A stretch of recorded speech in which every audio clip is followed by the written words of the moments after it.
நம்ம வடகரி செய்ய போகிறோம். அதுக்கு தேவையான பொருளை முதல்ல இப்போ பார்த்துடலாம். இது கடலைப்பருப்பு 1 கப் 2-3 மணி நேரம் ஊற வைக்கணும். நல்லா ஊறினா தான் நல்லா பொறன்னு வரும். கொஞ்சமாக தண்ணி ஊற்றி அரைக்கணும். அது மாதிரி அரைச்சி இதை பாருங்கள், இந்த மாதிரி பதத்தில் அரைச்சி வச்சுருக்கேன். 2 வெங்காயம், பெரிய வெங்காயம் நல்லா நைஸாக அந்த மாதிரி பொடி பொடியாக அரைஞ்சி வச்சுக்கணும். நிறைய செலவாமல் எவ்வளோ எண்ணெய் நான் காட்டுறேன். எல்லாம் ஒன்று பட்டை லவங்கெல்லாம் ஒரு 2-3 இது போட்டுக்கணும். சோம்பு, சீரகம், இஞ்சி, பூண்டு, பட்டை, லவங்கம், ஏலக்காய், பிரிஞ்சி இலை இவ்வளோ போட்டு லேசாக ஒரு திருவி வச்சுருக்கேன். ஒரு தக்காளி, பெரிய தக்காளி நைஸாக அரிஞ்சு வச்சுருக்கேன். பச்சை மிளகாய் ஒரு 4 பச்சை மிளகாய் கட் பண்ணி கீறி வச்சுருக்கேன். இது கருவேப்பிலையும் கொத்தமல்லி தேவையான அளவு. பச்சை மிளகாய் காரத்துக்கு போட்டிருக்கோம், அதனால் ஒரே 1 ஸ்பூன் காரத்துக்கு தனி மிளகாத்தூள் வச்சுருக்கேன். தேவையான அளவு உப்பு. இப்போ இதை எப்படி செய்யலாம்னு போய் பார்க்கலாம். அரைச்ச மாவில் தூள் உப்பு 1/2 ஸ்பூன் தான் போட்டிருக்கேன். இது எண்ணெயில் பொரித்து அந்த வடகரியில் தான் போட போகிறோம். அதனால் இதில் 1/2 உப்பு தான் போட்டிருக்கேன். வெங்காயம் பாருங்கள், நான் நல்லா நறுக்கி வச்ச வெங்காயம் 2 வெங்காயம் நறுக்கி வச்சு அதில் இவ்வளோ வெங்காயம், ஒரு கைப்பிடி வெங்காயம் இதை போட்டு இப்படி பிசைஞ்சு எண்ணெய் காய வச்சுருக்கேன் பாருங்கள். அது சும்மா அப்படியே பக்கோடா மாதிரி உதிர்த்து விடணும்.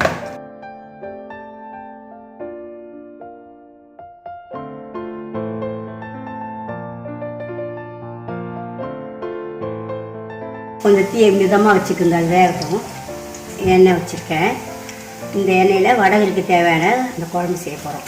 அது வேகத்துக்குள்ளே இதை செஞ்சுக்கிறோம். எண்ணெய் வச்சுருக்கேன், எல்லாம் ஒன்றா சேர்த்து மிக்சியில் ஓட்டி வச்சுருக்கேன். இதை போட்டு தாளிச்சிக்கலாம். அது பொரிஞ்சுமா கருவேப்பிலை போடும். 4 பச்சை மிளகாய் அரிஞ்சு வச்சுருக்கல அது நல்லாவே பொரிஞ்சிடுச்சு.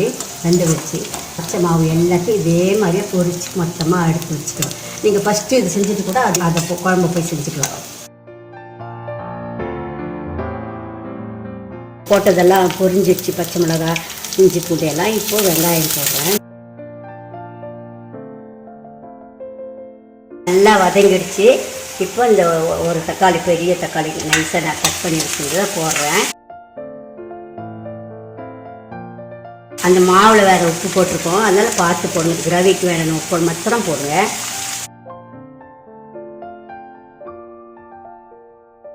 நம்ம எடுத்து வச்சிருந்தல 1 ஸ்பூன் மிளகாத்தூள் அதையும் போட்டுங்க.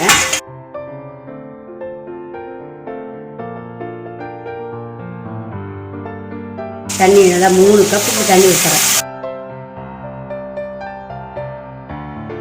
புதினா போடலான்றதால நான் புதினா இந்த மாவில் பொரிக்கும் போது கொஞ்சம் போட்டு பொரிச்சு இதில் போடுறேன். பச்சையாக போடக்கூடாது, பச்சை வாசனை வரும். தண்ணியெல்லாம் இழுத்துடுச்சு. அடுப்புலேருந்து இறக்கி வச்சு ஆறுச்சுன்னா இன்னும் நல்லா கெட்டியாயிடும். இப்போ கொத்தமல்லி மேலே தூவுறேன். ஹெல்தி பார்க்குறவங்க இதை எண்ணெயில் பொரிக்காமல் மாவை ஆவியில் அவிச்சு அதுக்கப்புறம் உதுத்து இதில் இந்த கிரவியில் போட்டுக்குவாங்க. சில பேர் தோசைக்கல்லில் தோசை மாதிரி தட்டி இந்த மாவை சுட்டு அதுக்கப்புறம் எடுத்து உதுத்து இதில் போடுவாங்க. அது மாதிரி வெரைட்டியாக போடுவாங்க. ஆனால் இந்த மாதிரி முறையில் செய்கிறது கொஞ்சம் ருசியாக நல்லாயிருக்கும். அதுக்காக தான் நான் இப்படி செஞ்சு காட்டியிருக்கேன்.